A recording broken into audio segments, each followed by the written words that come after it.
Hello, everyone, and welcome back to The Wire. My name is Gabe. It was great to meet and talk with many of you in person at the Maranatha End Times Conference in Grapevine, Texas last week. I just want to say thank you again to all of you for your encouragement and support of The Wire. It's very helpful to hear about how this ministry has impacted you personally and exhorted you to watch and prepare for that day when the geopolitics of this current age give way to an everlasting kingdom. That's why we do this work, and we are so thankful that God has allowed us to steward this message, at least for this season of time. As always, if you're new to The Wire and brave enough to venture into the Twitterverse, you can follow us at FAI_wire.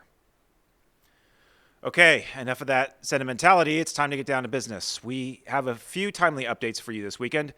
First of all, a brief update regarding the ongoing humanitarian crisis in the Nagorno-Karabakh region of Azerbaijan, where 120,000 ethnic Armenians have been cut off from their lifeline in neighboring Armenia for over 7 months. The disputed region, where Armenian residents have declared an autonomous government called the Republic of Artsakh,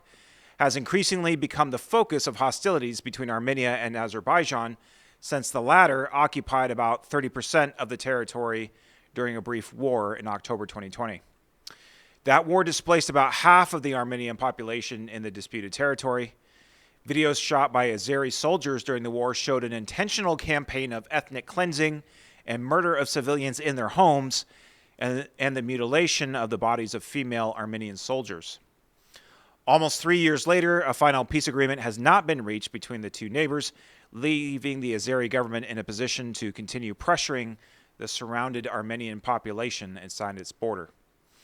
A brief skirmish between the two nations along their border last year led to Azeri occupation of Armenian territory, followed by a blockade last December of a vital border crossing by so-called environmental activists,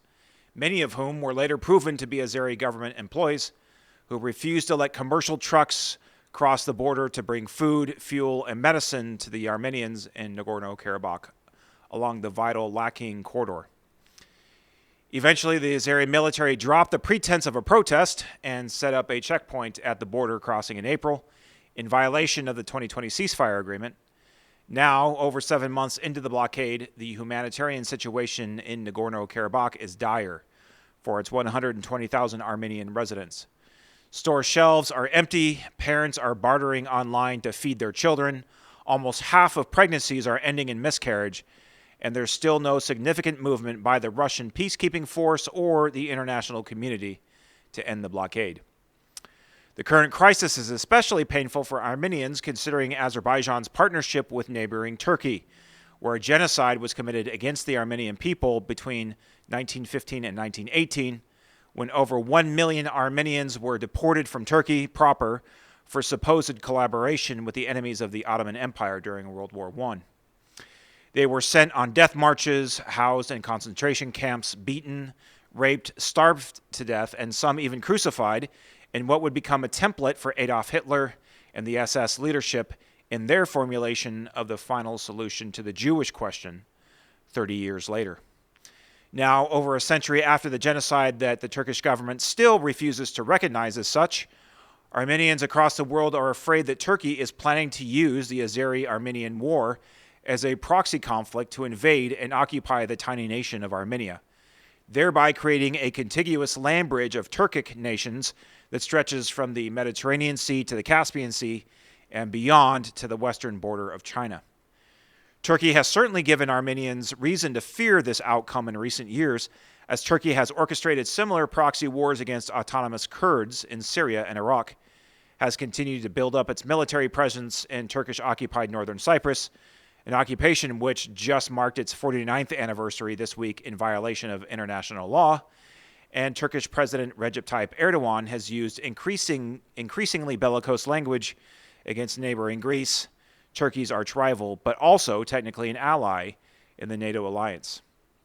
Now that Erdogan has recently won re-election for another 5-year term, his government's policy of a military expansion is a key factor in Mideast politics as the Armenian people join the Kurdish people, Cypriots, and Greeks who live in the shadow of his neo-Ottoman ambitions. Considering the central prophetic role that the King of the North plays in the end-time scenario of Daniel 11, and the fact that the ruins of the capital city of the historical King of the North lie in modern-day Turkey, you can bet that The Wire will continue to observe and analyze the policies of the Turkish government very closely in the coming years. On to our top story. Street demonstrations exploded across the state of Israel this weekend as Israeli Prime Minister Benjamin Netanyahu announced his government's plan to move forward with controversial judicial reforms after a brief pause last spring. Israel's parliament, called the Knesset, where Netanyahu leads the majority coalition of conservative and religious parties, is scheduled to vote on the first bill of the reform next Monday, which would curtail the Israeli Supreme Court's ability to strike down Israeli laws that it declares unreasonable. Other reforms have been suggested that would give the Knesset the sole authority to appoint Supreme Court justices and to overturn Supreme Court decisions. Tens of thousands of Israelis who oppose Netanyahu's government, mostly secular and left-leaning Israelis,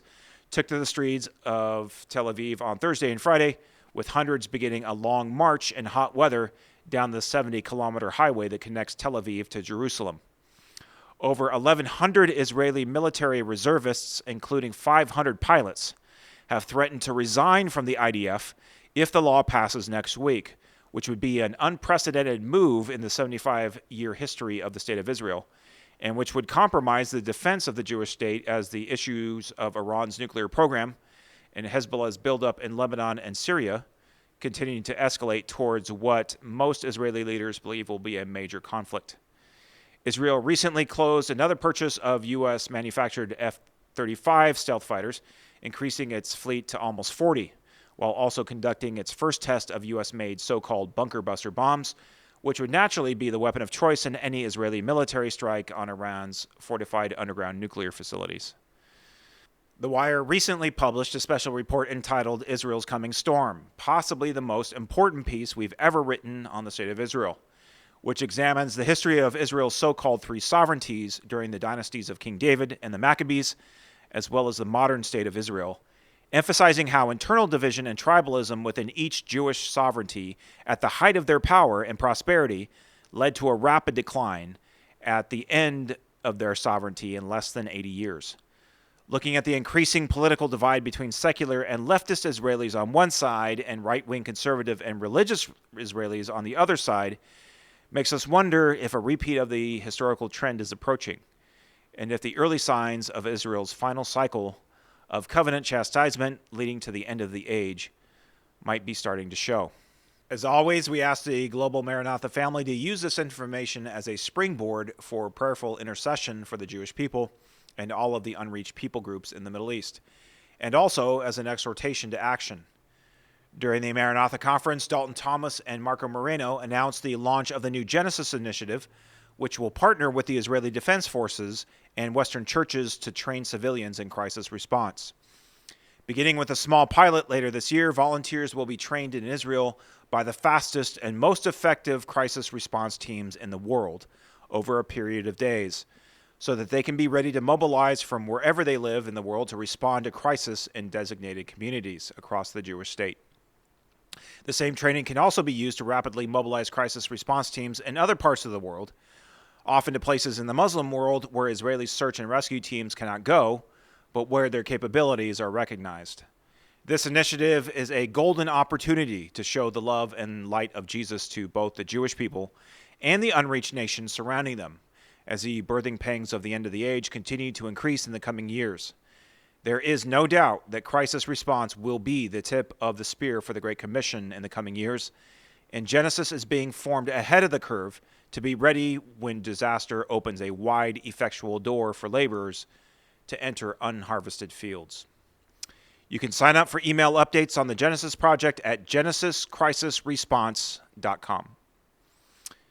We love you all. Blessings and Maranatha.